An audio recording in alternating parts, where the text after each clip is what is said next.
brought you by Silver Pumps and Motors. Top quality और consistent performance के लिए सिर्फ सिल्वर पंप्स नाम याद रखना.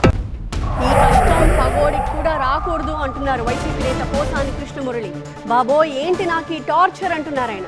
రోజుకొక స్టేషన్ పోలీసులు వచ్చి తీసుకువెళ్తామంటున్నారు అంటూ కోర్టుకు విన్నవించుకున్నారు. అయితే పోసాని కృష్ణమురళికి ఈ నెల 20 వరకు రిమాండ్ విధించింది కోర్టు. మొత్తం 12 రోజుల రిమాండ్ విధించింది విజయవాడ కోర్టు. అయితే ఆరోగ్యం సహకరించట్లేదు అంటూ కోర్టుకు తెలిపారు పోసాని. తనకు 2 సార్లు హార్ట్ సర్జరీస్ జరిగాయని, కేసుల పేరుతో అన్ని స్టేషన్లు తిప్పుతున్నారని, కనీసం ఏ కేసులో తీసుకెళ్తున్నారో కూడా చెప్పట్లేదు అంటూ ఆపోయారాయన.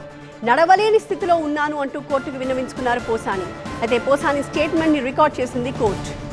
ఇప్పటి వరకు పోసాని కృష్ణమురళిపై మొత్తం 16 కేసులు నమోదవ్వగా 5 కేసుల్లో రిలీఫ్ లభించింది. పాలకొండ, భవానీపురం, పాడేరు, విశాఖ, పట్టాభిపురంలో నమోదైన కేసులను క్వాష్ చేయాలని కోరుతూ హైకోర్టులో పిటిషన్ దాఖలు చేశారు పోసాని.